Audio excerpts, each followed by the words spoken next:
You're listening to BizQuik. This is where Julie and Corey provide quick and useful information to small business owners. BizQuik is the podcast where small business owners get to showcase their businesses and receive expert advice and guidance in areas many entrepreneurs struggle with. And you, the listener, get solutions, tips, and tricks on real-world topics that many small business owners face. Julie and Corey are the experts small businesses hire when they need solutions. And the BizQuik podcast is just one way they deliver those solutions. Let's start the show. Hello and welcome to BizQuik. I'm Corey. And I'm Julie. And on today's show, we've got a special treat for you. We have Steph and Mike Cook, who are both data nerds like myself, and we're going to talk about data, and Julie's just going to sit there quietly. I feel so ashamed right now that I'm not a data nerd. You could have at least lied for me and covered it. Why? Everybody knows that, though. That's true. Anyway, welcome to the show, guys. Well, thank you. Well, I'm happy to be here. Yeah, we're both really excited to talk today. Excellent. So we're going to kind of dive into a topic that Corey and I are very interested in and feel like you guys might have some opinions on, strong opinions, which is now that, the world is starting to return a little bit to normal, I guess, a little bit, and people are starting to go back into corporate environments. What do you think, if any, the impacts of sort of the rules and regulations that companies are putting on their employees with respect to COVID, with testing or vaccines or masks or whatever, what do you think that will do? What impact will that have on people actually wanting to leave working for big companies and either go work for small businesses or start their own thing? Would you like to start? Me? You go. Well, it's a good question. I think that clearly there's going to be some differences, right? I mean, obviously, we're not, at least at the outset, we're not going to be operating the way that we did pre-pandemic. So anytime you have a change like that, it's going to have that kind of an impact. There are going to be some number of people, some percentage of the population that originally was there is going to change their opinion to some degree about whether or not they want to remain there. And I don't think that corporate environments changing the ways that they operate to where you need to wear a mask, maybe at your desk, or at least when you go between your desk and, say, the restroom, or if they're closing down the cafeteria, or saying that their preference is that once you show up in the morning, you stay in the building until you leave for the day, or something to that effect. That's certainly going to have an impact on people. I work for a large corporation. I know I've thought about it myself and whether or not I want to stay in that type of an environment, or if I want to transition to a full-time remote operation, or leave corporate America altogether, etc. The other thing that I wonder about is this going to be a long-term thing, or is it really going to be a short-term thing and we will ultimately get back to normal? We can talk a lot about the science, what the science does or does not say, and what the politicians do or do not say about the science, and what it does or does not say. That's a whole other conversation in and of itself. But if this turns into something where the long-term effect is that you have to be masked up just to enter your place of work, or leave your place of work, or move from one station to another within your place of work, I think that that's going to have a real serious impact on whether or not people want to be in the office. It's going to suck a lot of the fun out of the environment. Yeah, as if corporate was fun. I was going to say. To the extent that corporate is fun. So. Steph, what are your thoughts? I would definitely echo everything that Mike just said, but another big thing that's come up for me and a lot of people that I work with are concerns around privacy and what should we feel comfortable sharing with our employers? What is truly private, personal information that you don't need to share? Like, where is that line? We thought we knew what the line was before, but it's very gray now. And I think it makes a lot of people very uncomfortable. Obviously, working in environments where people seem to be pressuring others to make personal decisions in one way or another is very, very concerning. Obviously, the other thing, not even talking about masks and health and all that stuff, I think we've spent a whole year where people really redesigned the way that they work and really figured out how to incorporate work and life in a new way when you were remote and kind of like driving your own schedule and, you know, having a lot more autonomy and a lot more self-management. I think there are a lot of professionals who found freedom in that, and the idea of now giving that up to return to what was normal before is a lot of people are just not that excited about that. They think that there are other ways that they can work outside of the traditional, I go to an office every day and I work from 9 to 5. And a lot of places have proven that out, but we have, you know, companies that want to just go back to how things were before because that's how they were before. Yeah, and I think that's a great point to bring up is that, you know, as inconvenient as the pandemic was, especially for people who physically have to be at work, it's a whole different thing versus I said it for years when I was in corporate that, you know, why are we coming into the office? Like I do everything remote, and then when I happen to be in Richmond, they're like, oh, you need to come in the office. I'm like, I'm able to do my job from California just fine. Why do I need to be in the office when I'm happen to be in Richmond? And so that just never really made sense to me. And for people who, let's say, were making long commutes, even if it was a short distance but a long time, like they got, you know, 2 hours of their life back every single day because they weren't spending it in a car. They weren't spending the time like having to like get dressed in the morning and all of that. So it's a quality of life thing. And I also wonder, how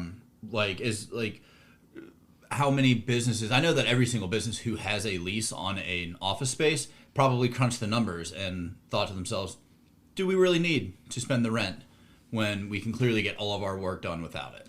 Well, that's an interesting point. In fact, my company is, they had a serious space crunch before the pandemic hit. They were constantly struggling to figure out where they were going to put new employees, or if employees transitioned between roles, how were they going to find a desk for them? It was a huge pain in the butt for them to figure out where to put people.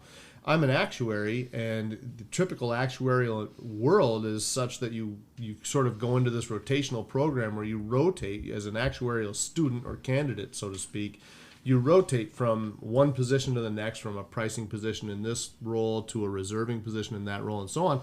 And as you rotate through these things, you constantly are moving desks, and they never knew where to put anybody. So you'd spend the first 3 months of your new rotation on the wrong floor, surrounded by the wrong people, and so on. And in the meantime, the company I worked for was always like, you know, they had plans to actually move into a bigger office building when the pandemic hit. I don't know what those plans are now. Obviously, they, you know, were sort of on a rolling schedule going back into the office for 3 days a week and so on.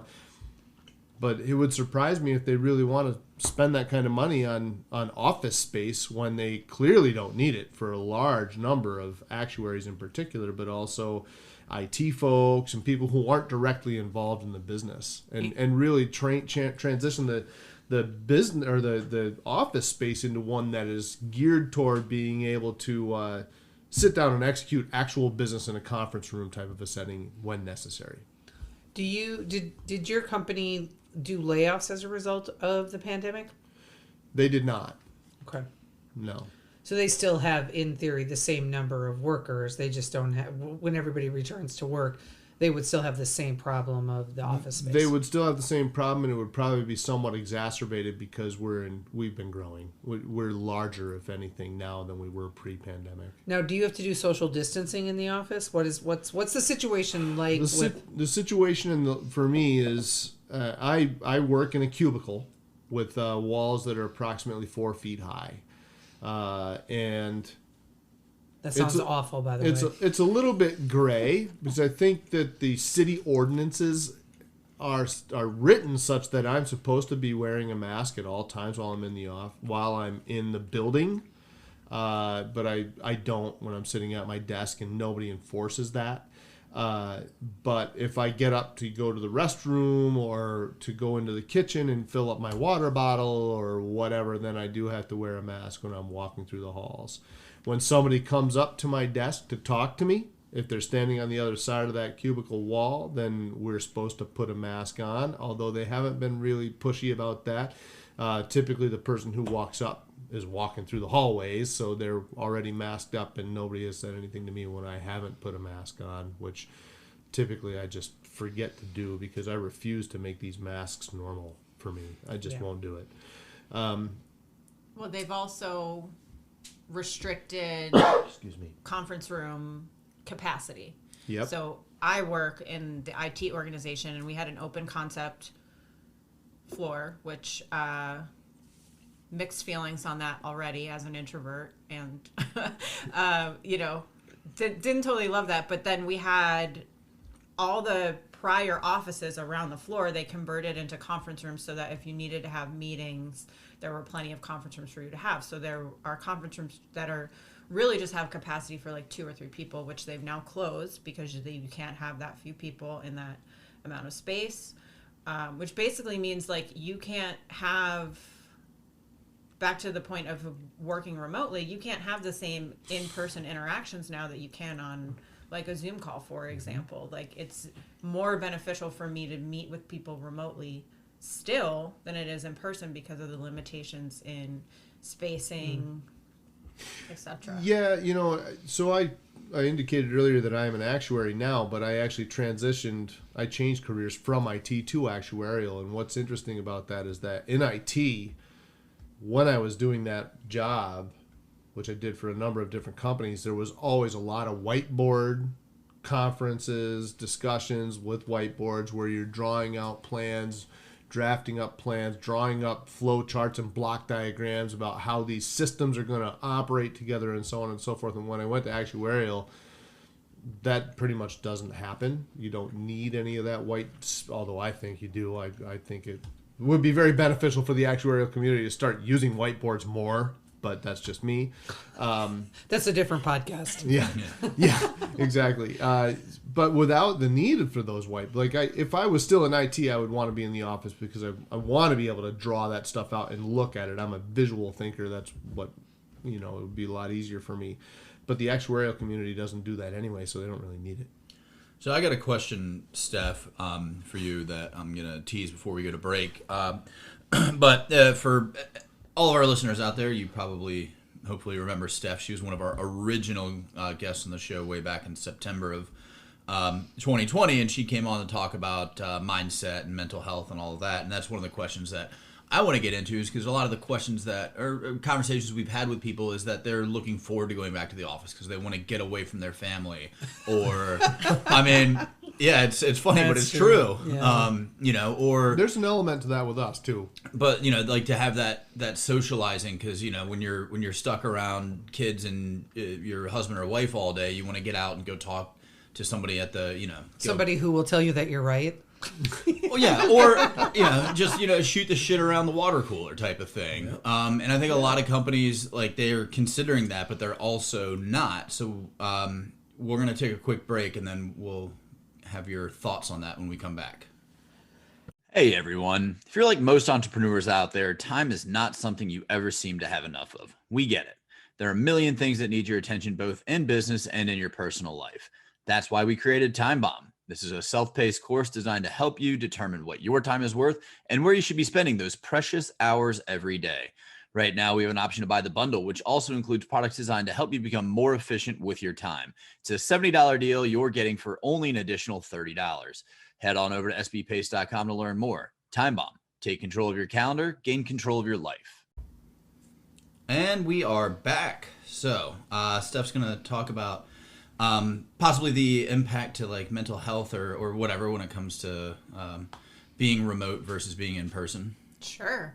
Yeah. Well, I think we talked about this way back when as well, but social interactions and the people that you surround yourself with is very important for your mental well-being, your overall wellness. COVID, if nothing else, has just proven that over and over again that the people being in isolation has not been good really for anyone.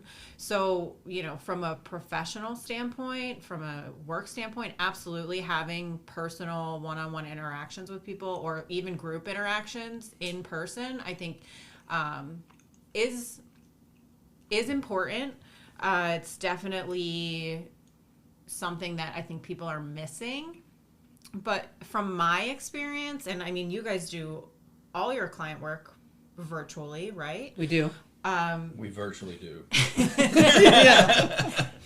I think that the technology has gotten so good that if you're mindful about it, like you can mimic that in-person environment virtually Yeah. in a way that makes people feel connected still. I think where people run into issues, I agree with what you just said. I think where there becomes an issue is that there are a lot of people, a number of people, significant enough that it's becoming an issue in society in general, that all of their connections are electronic. They're digital, right? Sure. They don't have any real face-to-face time with anybody. Maybe their family, if they live with their family, but if it's people that live alone, and that was one of the big downfalls on, society in the last year, was so many people felt that isolation and loneliness, and so the technology is there, but in some ways I feel like we might as a society rely on it too heavily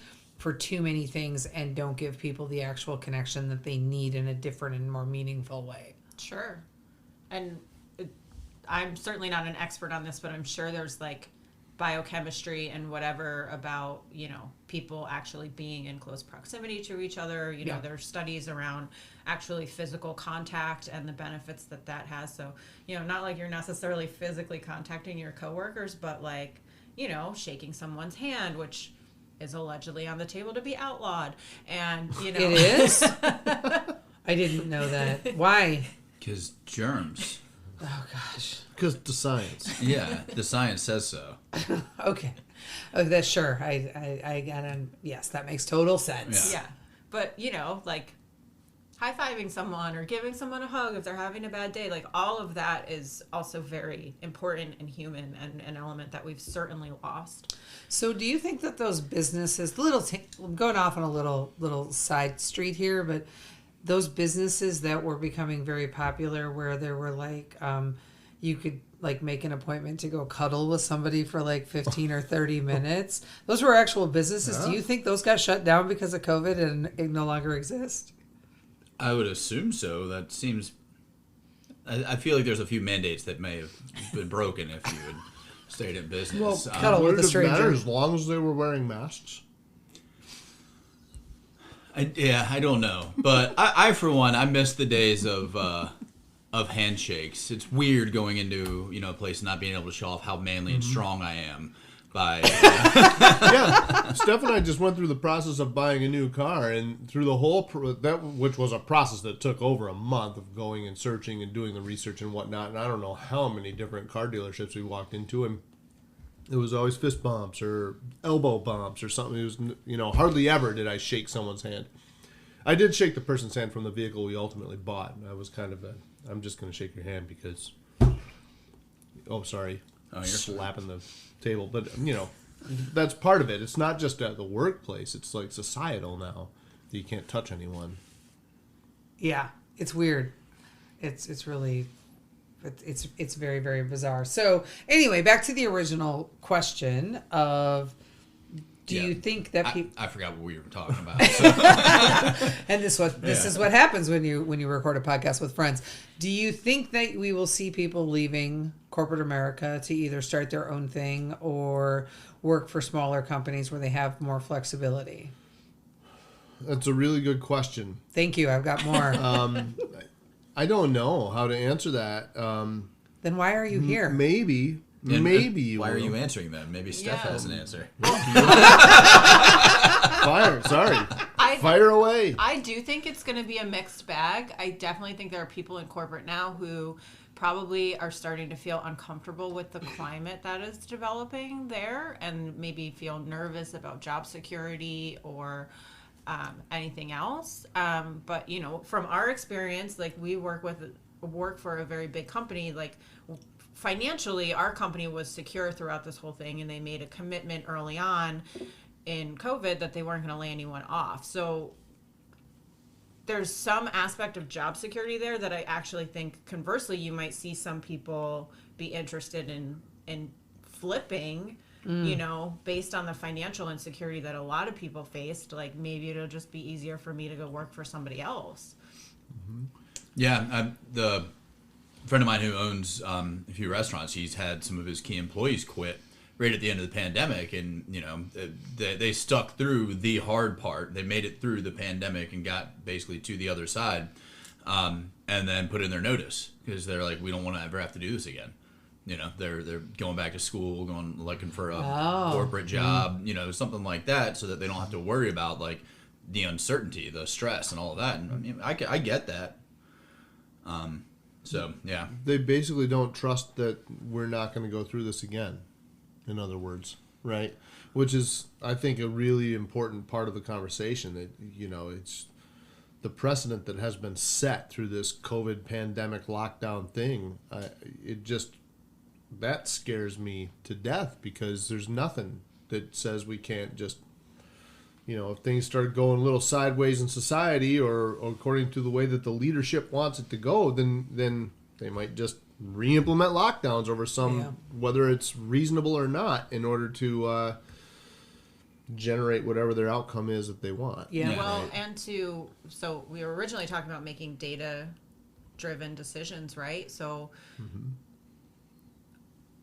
you guys can weigh in on this, but I've yet to see evidence so far that a lot of people that are making these decisions about lockdowns and ordinances and mandates and whatever are actually using the data in the right ways to make decisions, or when they recognize that they've made the wrong decision, you know, owning up to it and saying this was the wrong decision and here's why and this is what we're going to do differently. No one is doing that, and it is a real lack of leadership on a lot of levels in a lot of places, I think. well, and I think from the standpoint of the government, they're definitely never going to admit if they were wrong about anything. They're going to double down and then, you know, cook the books a little bit so it makes it look like they are 100% correct in everything they did, because there's no way that our government can be wrong about anything.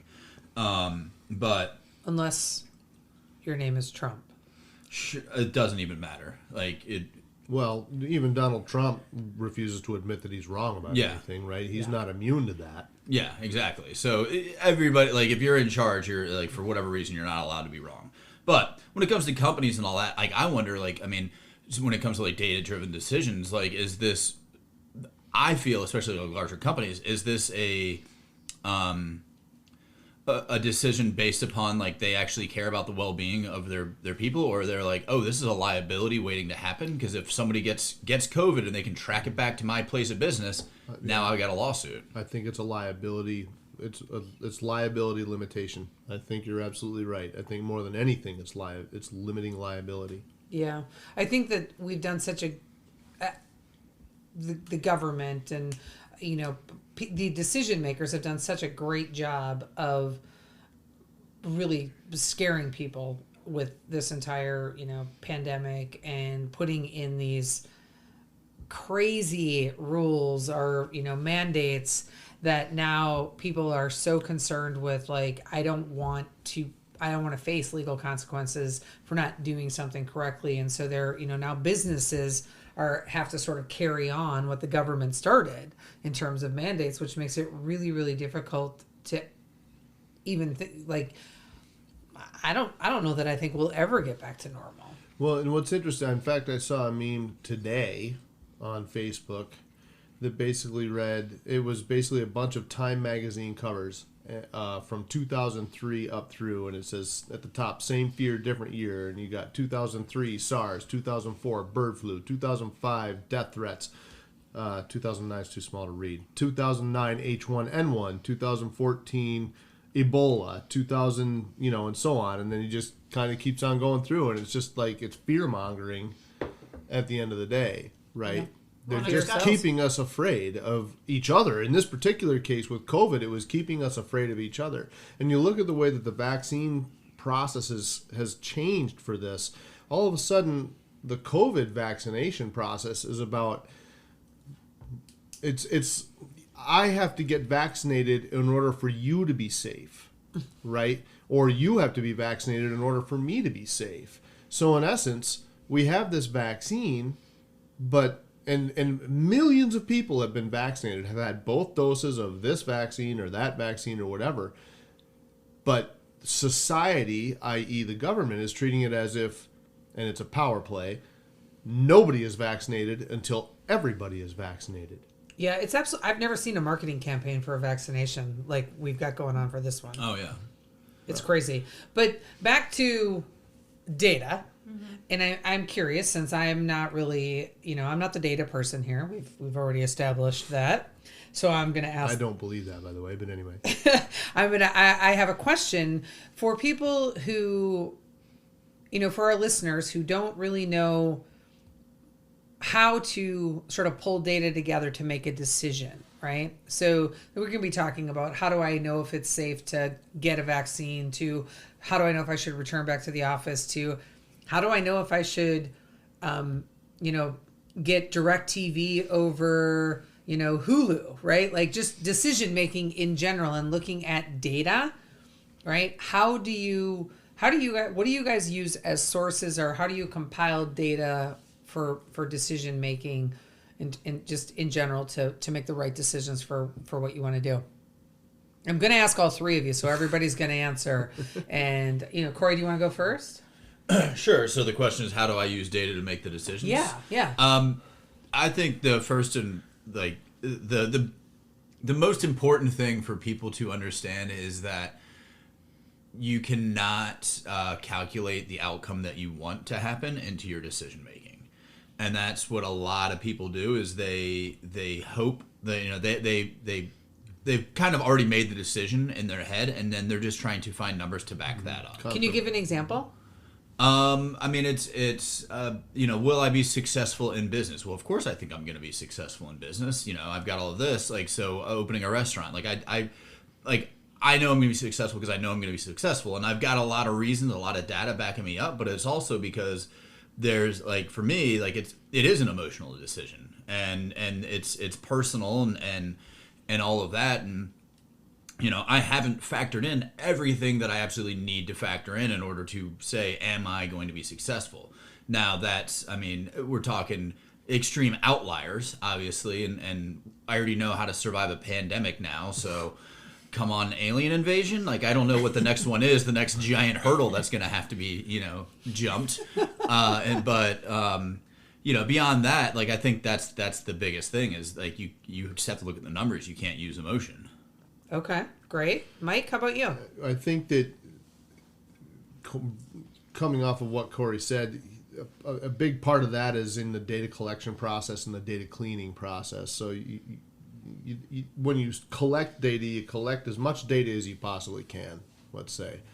You look for data wherever you can find it, and you go back to your data sources, and you ask for any way that they can provide any more data on stuff that they haven't provided before or whatever. And then the next thing you need to do is you need to clean it. And there's an art to that, because the idea of cleaning your data is basically you look at that question that you're trying to answer, and you look at the data set that you have built through your data collection process, and then you start throwing stuff out. You start throwing out records based on this variable or that variable or this scenario or that scenario. And the idea is you're trying to kind of, I don't want to say get rid of the outliers necessarily, but you're looking for situations that aren't necessarily applicable to whatever the question is that you're trying to answer, and you're removing those things from the data because you don't want those records to impact the end result. Right. So if you start with, let's say, 100,000 individual records, data records, or rows of data out of a database, and you go through and you say, well, is this the right scenario or not? Maybe you'll get rid of 10 or 20% of those. So you end up with 80,000 records at that point. And there's a bit of a homogenization that needs to go on there. And in the actuarial world, we talk about this thing called credibility. And credibility is also kind of an art. And you have this where you need a minimum number of records in order to produce a credible outcome. But that minimum number of records also depends on how granular your data set is, how granular the questions are that you want to answer, and so on and so forth. So you kind of go through, that's sort of the science of where you start to build this data set from in order to make a credible decision based on data, right? At the end of the day, data is not going to give you necessarily a 100% definitive answer on something. It's going to give you a, most likely this is the outcome that's going to occur, but it could also be this or maybe this other thing, and we don't really know. There's some uncertainty there. That's the whole risk management process. Yeah. And what is the risk that it doesn't turn out the way that I expect it to turn out? Maybe my business will fail. Maybe we will have an alien invasion and it'll blow up my taco bar, right? I mean, who knows? We can only hope. We can only. I know. I really hope for an alien invasion. Yeah, right. So I can, certainly that's part of the process. And then, well, kick it over to Steph with that. Yeah, that was a little heady there, pal. I was like, I know. I actually was said to myself when you used the word homogenize, I was like, I wonder if our listeners know what that word means. Okay, I wondered if I knew what it meant. Basically, what it means is you're looking to homogenize something is to effectively make it the same. Yeah. You have a whole bunch of different elements and you're making them all the same. Or Yeah. similar in this particular case. Yeah, I think, to maybe boil down what Mike is saying, I'm not sure. I think data collection in the real world is about collecting as many unique data points as you can and then reconciling them to each other and saying which one of, almost like weighting them, determining which is comes from the most reliable source, but you need a pool of information to make that decision, right? So like in your example of Hulu versus DirecTV, like, okay, so those aren't actually your only two options, right? So first of all, do you need to open up the pool and look at what are my other options? So like, what are all the other scenarios? Is one option no option? Is one option Comcast? Is one option Fios, Amazon, whatever, and then, okay, so what do all of these offer me? What's the drawback of doing all of these? What's my most important criteria? Yeah. Mm-hmm. Yeah.